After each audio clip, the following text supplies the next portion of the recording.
see. Okay, can you see everything? I'm not here. We're not hearing. Okay, Oh, okay, there we go. can Right, you hear me? yeah. You can hear me? Okay, great. All right. So tonight we're going to talk about the Motus network. Wait, stop, Evan. You have to Yeah. start. You need to start sharing your PowerPoint or your. Can you not see it? No, we don't. We do not see it. Okay.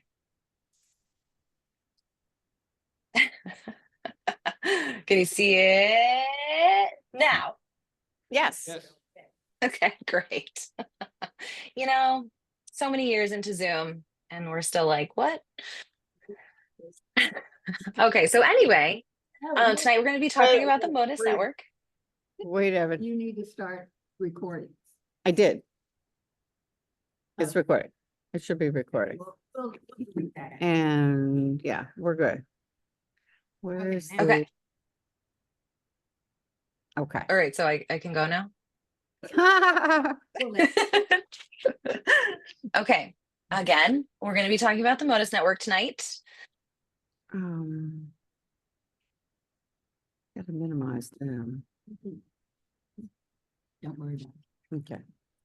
So we'll start with just a brief introduction. I know Steve just gave a great introduction of me. We'll also talk about what is Motus. We'll talk about Motus radio frequencies, tag types. What do we learn from Motus? How do we use the Motus website?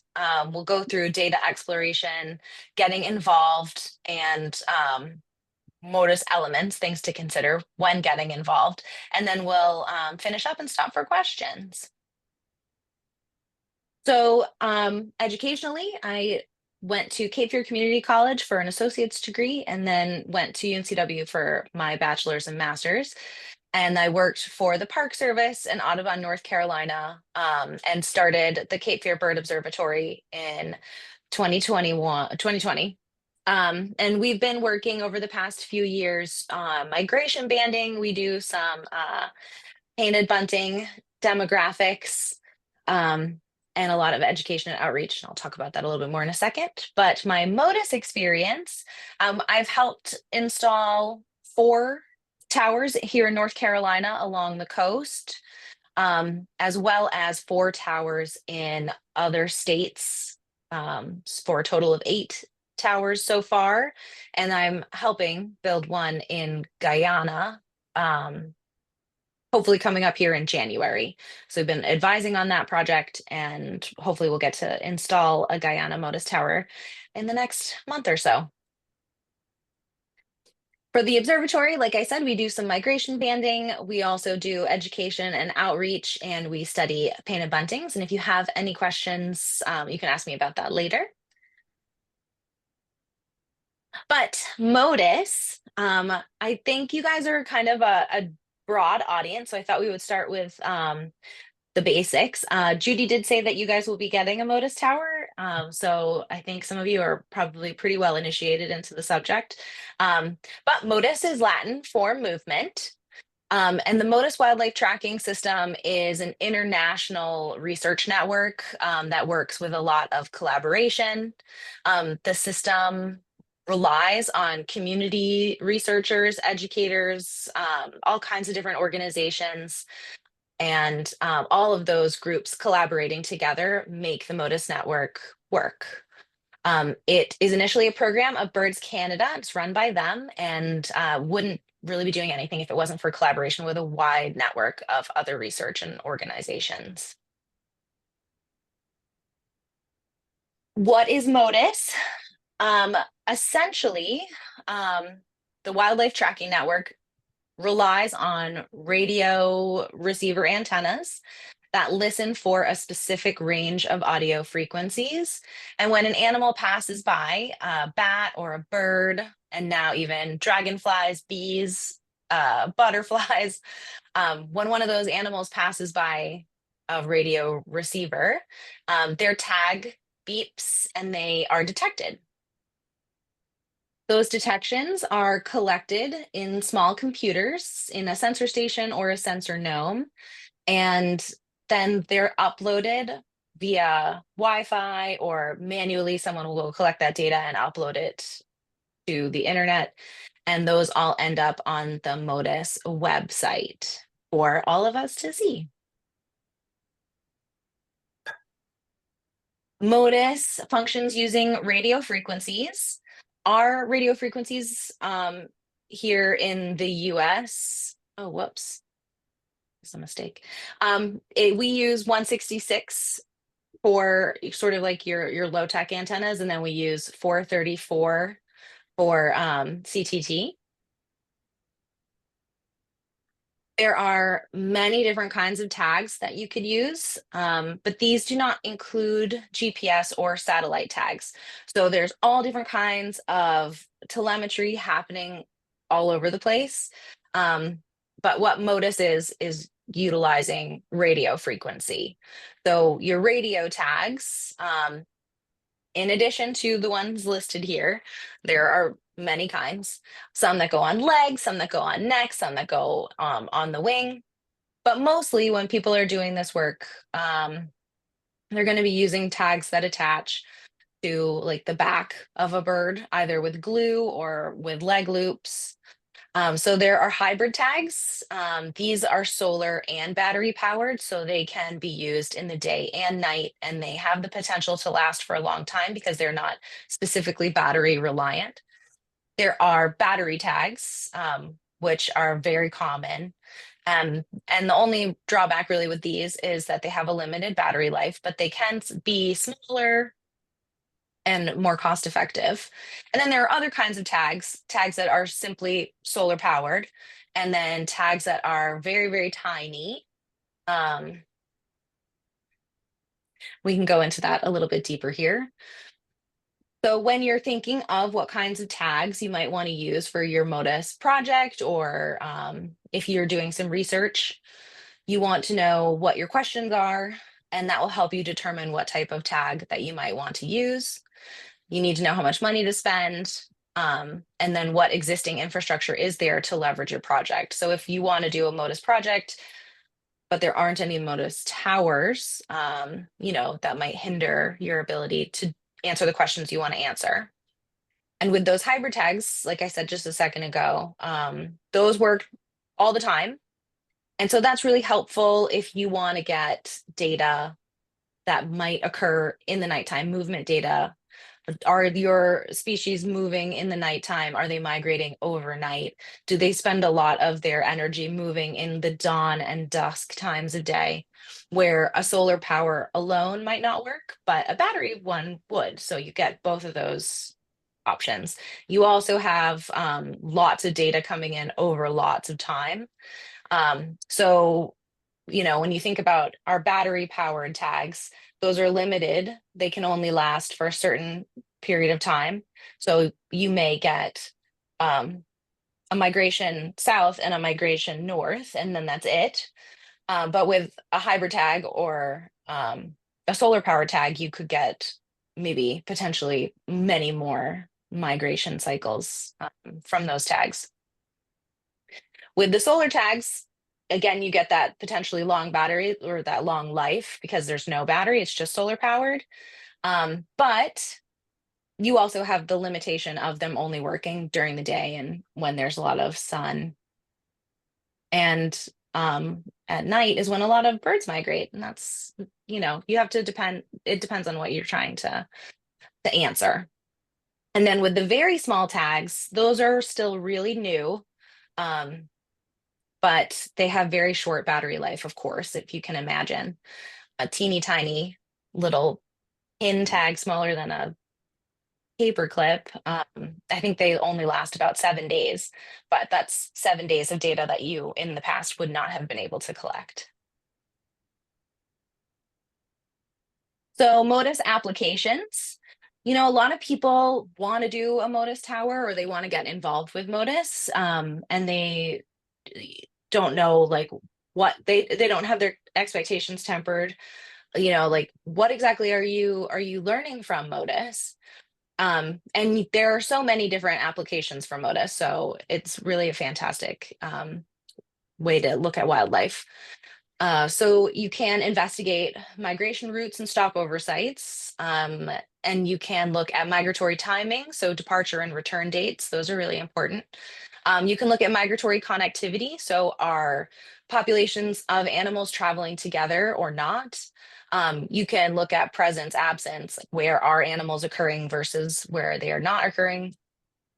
And you can potentially configure your Motus system or other related systems to look at local space use, nesting or roosting studies, and then also, of course, nest detections, among many other things that I'm sure you all can imagine. One of my favorite things about Motus is just utilizing the Motus website. I think this is a really great way to waste several hours of time. So we'll be talking about a couple things. We're going to look at using the Motus map, and we'll also look at exploring data. So if you want to look at, you just want to go to the Motus website and look at information this way, you just go to this map here, and you can see our lovely state of North Carolina has a big old fat hole in it. Right in the Piedmont. We've got some towers there on the western portion of the state, nothing in the middle. And then we're filling in on the East Coast, although some of those towers are not active right now. These ones down here are, though. This tower, the Mecklenburg Tower, I helped build at the end of 2021, and it's been a really successful tower. So when you get to this table, you can select for it to show you the most recent data. So here you can see the detections of gray catbirds and lots of things from this Harrier Erie project. That tag deployment there is telling you what the project is that is providing that information. You can click on that. I wanted to look into this nightjar one because I love nightjars. So I'll be clicking on that in a second. That's us, Painted Buntings. And then when you go to this part of the website, so you click on the project, and then you can find out more information about the project itself. And this is up to the researchers to put in whatever information they want. So you'll see wide differences. There are some people who are just like, this is about birds. And other people will give you a ton of information, their objectives and all different things. But you can see how many tags they've put out on what species, and then like what information is public or not, just by going there. If you want to dig into the data in a different way, I put a little QR code in here in case anybody wants to follow along. But if you go to the data exploration, and I'll walk you through that in the next slide, then you can explore how to find a station and look at that station, summarize by species, find a project, and summarize by region. So here you click on the Explore Data and you go to the Motus Data Dashboard.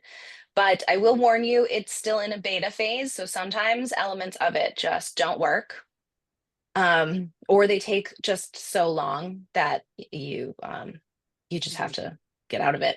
So if you want to find a station, you can. This is all the Motus stations here. So if you know the name of a station, you can plug that in and you can search for it. So I'm going to bring you to the one that we were just looking at, the Mecklenburg Island Tower. And this gives you sort of like a visually more appealing way to look at the data than just, a spreadsheet, basically. And there are some other things that you can look at here that you can't get to from the other site. So you can look at this chart and you can see here that basically fall migration seems to be the busiest time for this tower.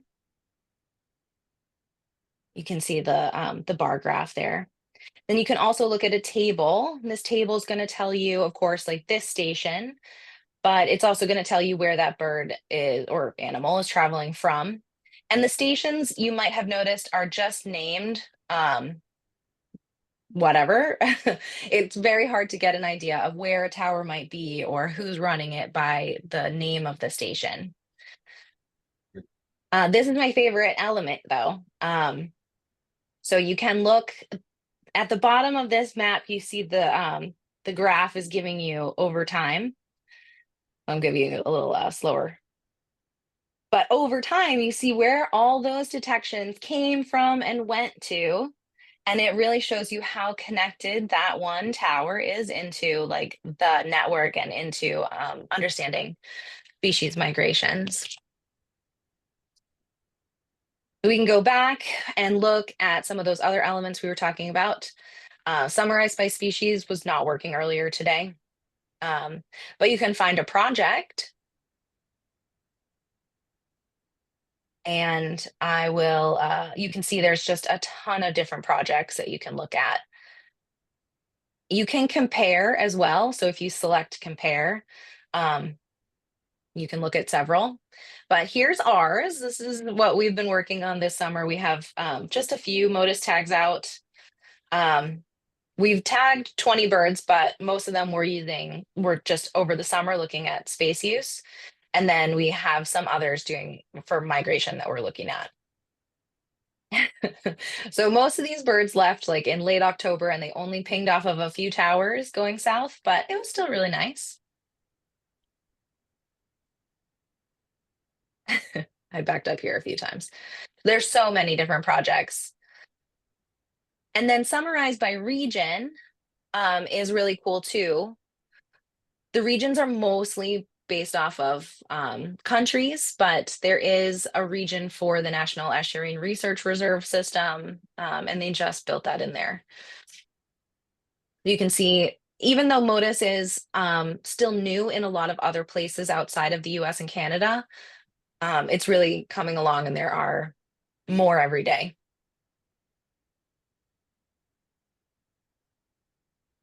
So if we look at Canada, Canada has had Motus for the longest, of course, because Birds Canada pioneered. And if you look at that, it's insane. Those are so many detections covering just the whole continent. And of course, over time, so starting in 2013, you see there's just a little bit of activity. And as time passes, you'll notice that there's more and more. And that's as there are more towers and there are more projects happening, there's just more data in general. And I mean, it's really impressive to see like each one of these little lines is the life of a little animal. And it's just, going through the cycles of their migrations every year. As the network expands, you start to see lines that cross over to Europe and Asia. And that I think will be really interesting to see over time as more places get Motus towers.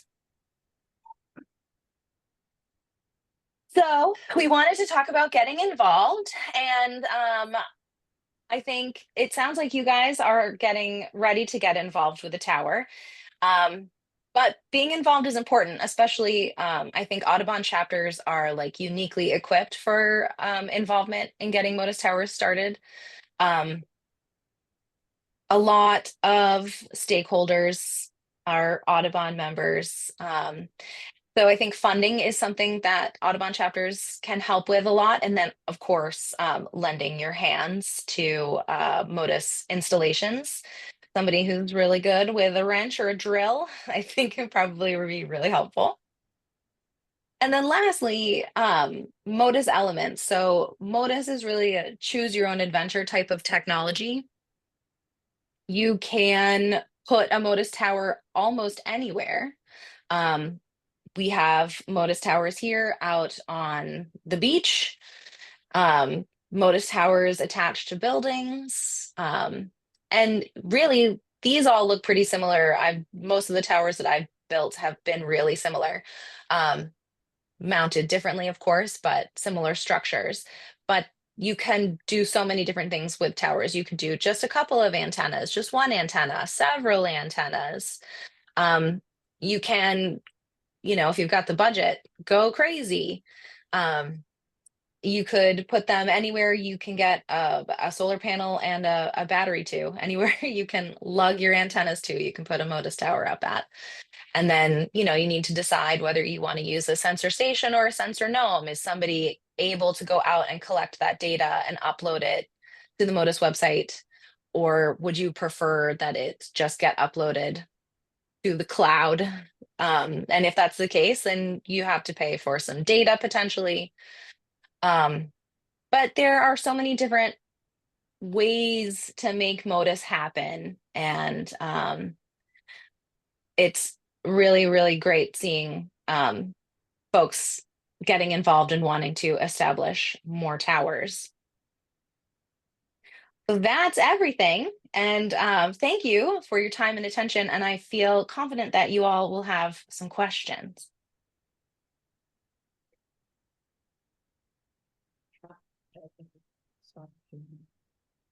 Okay, and if you stop sharing your slideshow, we'll see you in all your glory. All my glory.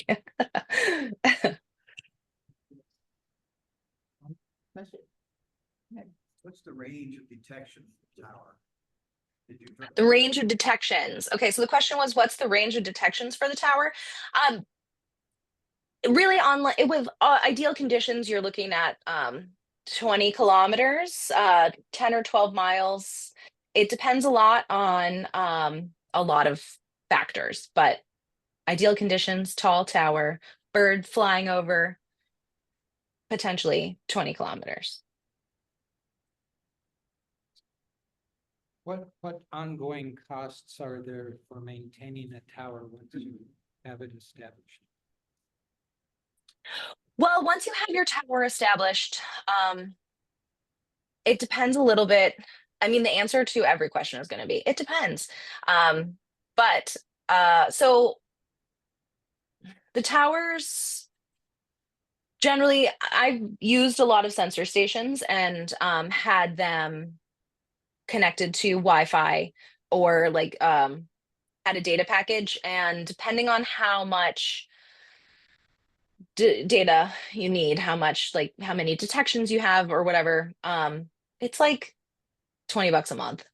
And then there is, of course, maintenance. And that depends a lot. So I'm out on the coast and maintenance is like a pretty regular thing.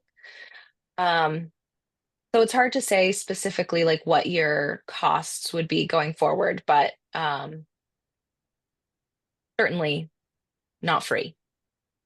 Not expensive, potentially, but it helps if you have like people invested in maintaining the tower. Like, if the tower is maintained by a person or group over the long haul, and if you're connected to other Motus people, like in our region, we have some other folks who have Motus towers. Like there's Audubon, North Carolina, the Reserve System, and Bald Head Island all have towers sort of in that same area down here. So we have a shed that has like extra guy wire and a backup solar panel and stuff like that, just in case something gets broken.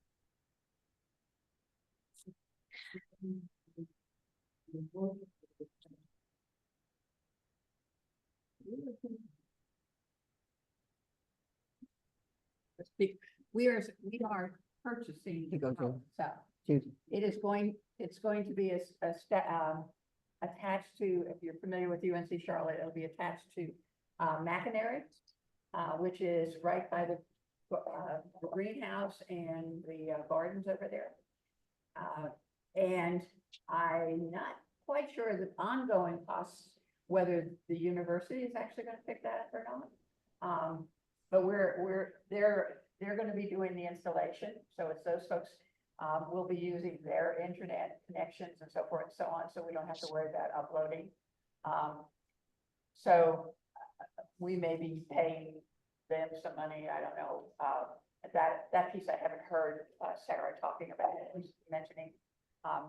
One of the really cool things about having it there is that the students there can use it as well. And they can use it for either they crunch data from the sites like you can if you want, or they can actually put together their different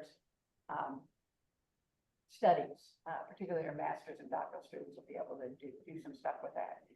We did have a question from the chat asking from Becca whether That's us there. what the Cost of trackers, and if that is the biggest limitation to studying. And someone, Evan has responded that tags are $200. The tags are $200 plus and can be a limiting factor depending on what money there is. Yeah. Well, that's one of the reasons why like having a Motus Tower in your area makes it a lot more worthwhile, because you're more likely to get detections. When you put out a tag on a bird, or I mean, I do bird stuff, but other people do bats and things like that. And when you put a tag on an animal, you just hope that they go by a tower, of course, because any bit of data that you get from their movement is important. So if there's a tower nearby, that certainly increases the likelihood that there will be research projects, and then it's a lot easier to apply for funding and get the proper permits if you know that you have like a Motus Tower nearby.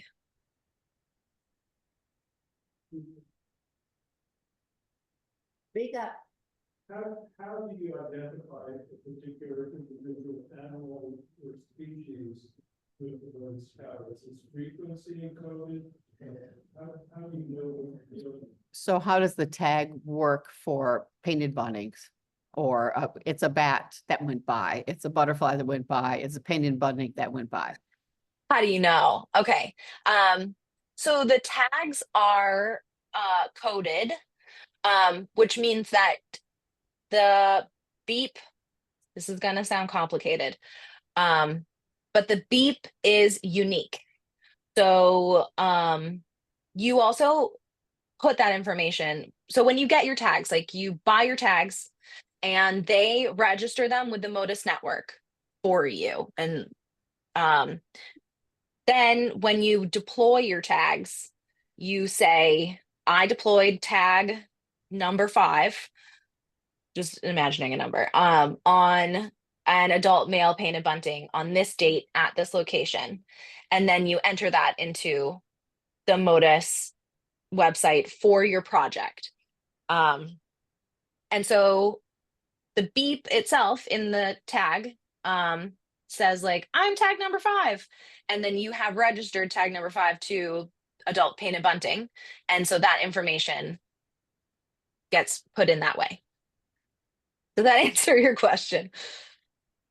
You said there are multiple different types of tags and perhaps not a coordination to make each one specific. Maybe Are- more than one beep. Are you hearing that? Evan? No. So it's mind boggling, basically, It's very cool. considering all the types of tags that you can apply to wildlife.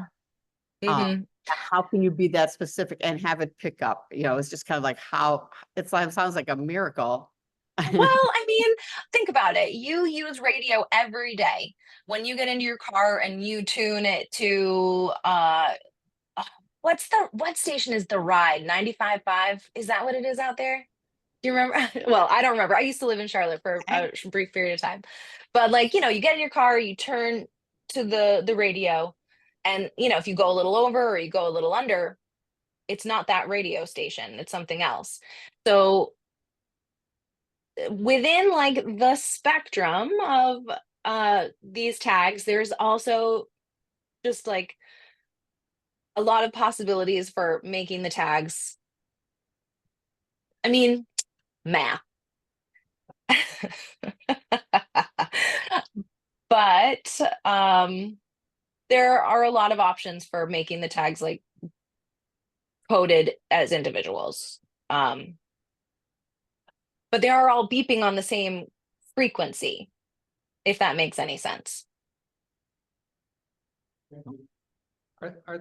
Is there any concern about the tags themselves being toxic to raptors that might devour a dragonfly or a songbird or shorebird that has one of these tags? I am not sure of any studies on that, although I feel like they must be coming.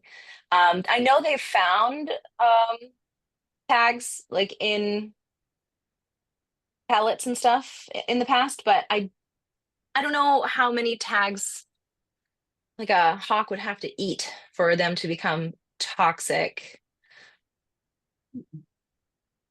But that's a good question. I think more often people will wonder about, the impact of the bird that's wearing them. Is it too heavy or is it going to hurt them in some way? But I've not ever had asked about the animals eating them. So that's a good one. Ruth Ann asked about the $200. Is that the highest end? Is there a scale? I had heard, something a little bit, a lower amount from somebody else. Mhm. So is that each tag or is that a group of tags? Or whatever? So in my experience, I used the solar powered tags and then those radio only tags. And those each are around $200. The hybrid tags are around $250. That's per tag. I think, if you're doing, there may be cheaper options, depending on, like what you're trying to do, how big the tags are. I think it seems reasonable that there would be less expensive ones. My experience is only that 200 is around the lowest. But when you order from like CTT, the little like solar panel ones, if you buy a certain number, they'll give you a discount. But like quite a bit of engineering has gone into those tags. The other thing is when they register the tag, previously and they still do, when somebody bans a bird, okay, they take measurements and vital, wingspans and all that. Is that kind of data also being collected, or is it just straight that this is the bird, this is where it's going, and you're not keeping track of what anything about the bird itself? Well, you have the option to enter that data. When you register your tag, like when you input that you've put your tag on a bird, you have the option to put in all that information if you want to. Most people take all that information, whether they enter it into the Motus website or not. And then most of that data also, like from banding, will get entered into a federal database that's separate from the Motus website. So that data is getting collected, but it might not be something that you see when you're looking at the data yourself. But a lot of the people doing these projects have their contact info on their project page. So you can always reach out and ask questions. Some people are thrilled to talk about the work that they're doing. So, you can always get involved. High Country put this is just an FYI, High Country put a tower up this fall, and the first thing they had go through was was it a wood thrush? Was it a wood thrush? That they've been studying and doing stuff up there with, so they were really excited that they got pinged right away. And so it is that they're doing a lot in the mountains and a lot in the on the coast. But we really need to start working on it. South Carolina has kind of a string of towers, 26, I-26, and that kind of, so they almost got a belt across. So we're hoping to kind of do that between And it's not just Audubon, it's also, they're working with the State Forest and North Carolina Natural Resources Commission, I guess the estuary folks and all that as well. So it's, I think it's gonna start finally to take a lot more, it's gaining momentum. I found out about these about 8 years ago, and been kind of pushing it around for quite a while, and I'm just so excited that we now are going to have an event. Yeah, it's really exciting. It's come a long way. And people are really interested in it all around the country. Especially like in Europe and stuff, now that we've got towers that are across the pond, if you will, there are detections that go across that way. And that's so cool. So we're learning so much about migration and timing, and really birds are on the move all year. I think our Motus Tower on Masonboro, there's only 1 month of the year that doesn't have a detection, like within the last few years.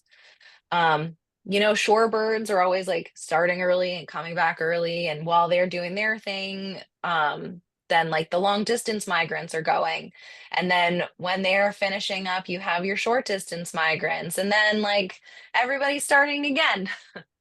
So it's really fascinating. And North Carolina is doing a lot of work. There's a lot of people who are interested at the commission in getting more towers going. And I think sooner than later, we'll have some stuff going on in the Piedmont. Like Catawba College is looking at doing a Motus project, and UNCC. And that'll be really good for the students. I heard you talking about that. Any other questions? Is of the vast majority of tagged animals birds?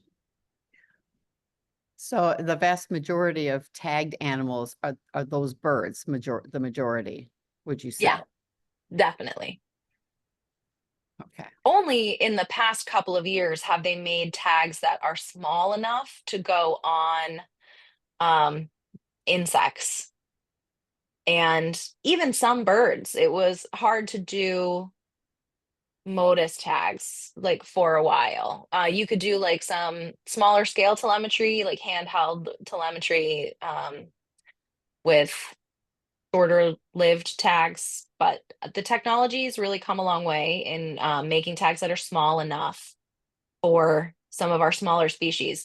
So with our work, we're only permitted to put things on a bird that amount to less than 3% of the bird's body weight. So if you can imagine, our average painted bunting weighs 15 grams. So we have to be very careful. We can't put Motus tags on all of them because they are just not big enough. And I imagine people who try to do smaller birds, they're running up against the battery life of some of the tags, because like the tag has to be really small to go on, like a cerulean warbler or some teeny little guy. Special success stories that this has resulted in, interesting or success stories that this technology has made with it. So success stories. Can you tell, are there stories yet? That the information, the data we've collected has made a difference in the life of the migrant creature. Well, I'm trying to think, do I have a specific example? Have sort of, we know there is a telemetry story. I don't think this is a Motus story. This is like a light geolocator story. But a painted bunting researcher did a geolocator study on painted buntings, and of all the ones So geolocator, like geolocator tags, you have to take them back off the bird. So you have to recapture that animal in order to get the data. And they had a pretty good recapture rate. Painted buntings have a really high site fidelity, so that's great for them. But what they found was that a significantly higher percentage of the birds that traveled to Cuba did not come back. So wish I knew more of the detail. Wish I could remember more of the details of the story. But because there's a lot of wildlife trafficking in Cuba. And so when the animals don't come back from that region, you know that there's some management that needs to take place.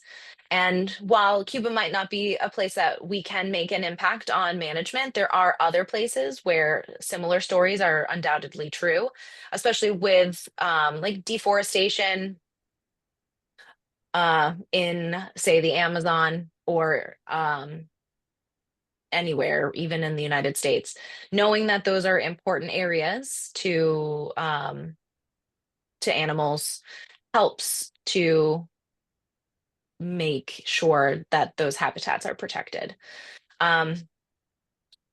We had a painted bunting come to a feeder in Sunset Beach, and it was wearing like a leg band, like a made at home leg band kind of thing. So the homeowners got in touch and we went, and after trial and error, we caught the bird and took the homemade band off and banded the bird, and it's been coming back to the same place for a couple of years. And this past August, we put a Motus tag on it. So we're hoping to see where it goes. And it was detected down to Georgia so far. Sweet. Yeah. So, I mean,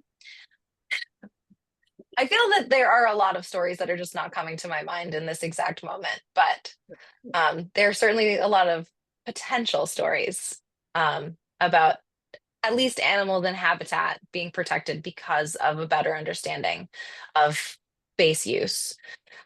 You can imagine that knowing where animals spend a lot of their time, especially in like highly developed areas along the coast, could help to protect some of those spaces from development. Hopefully.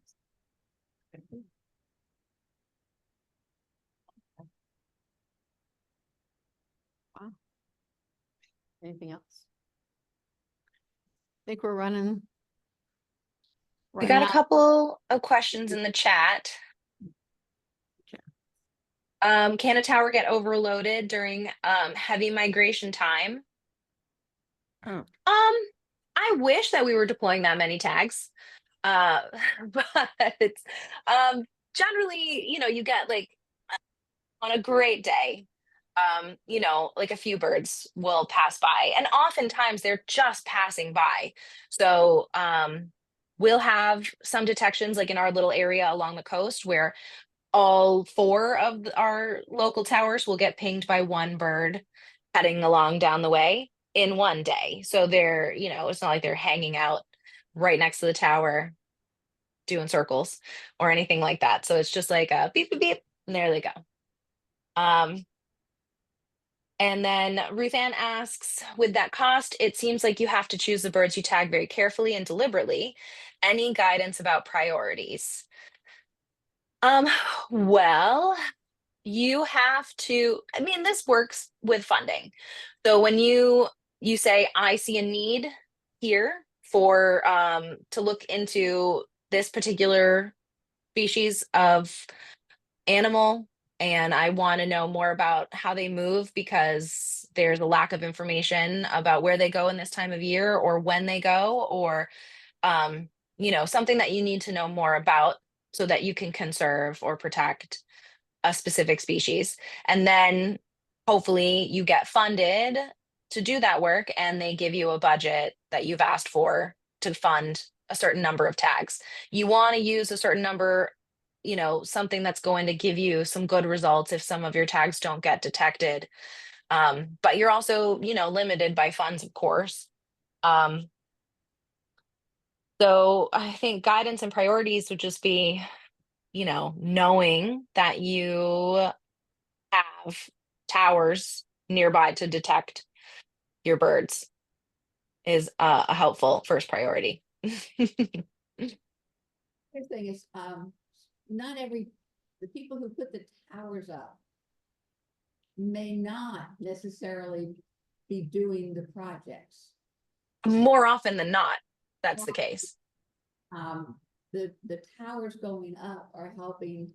It's kind of like Eber. I mean, you put the data in, and that data is helping scientists and conservation folks make decisions about the different kinds of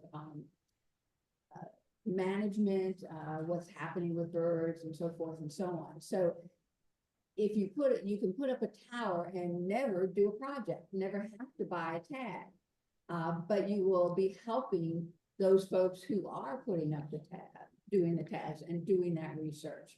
So it's more that we're being a relay. We don't necessarily, I mean, our students at the university might get some funding for projects, and actually we will fund folks too. Every year we do a graduate, you know, college student grant. So that's possible, but it's not that every tower there has a project with it. That makes sense. No, Right. certainly not. Yes, and what we looked at, this is Angel, what we looked at is that there is that gap in the Piedmont. Mhm. And we wanted to, you know, start creating that line through the center of the state. So that we're helping collect the data. Yeah. I helped install a tower in Mississippi and Alabama, real close to each other in an area where there were not a lot of towers. And people who came to help on that were people from Mississippi Audubon.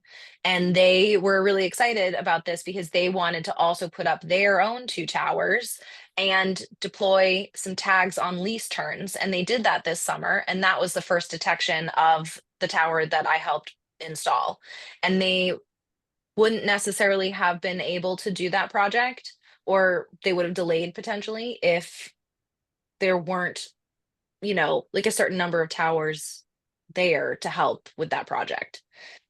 And then wood thrush got mentioned. And wood thrush, there are so many wood thrush projects right now, and a lot of first detections have been this like explosion of great wood thrush work.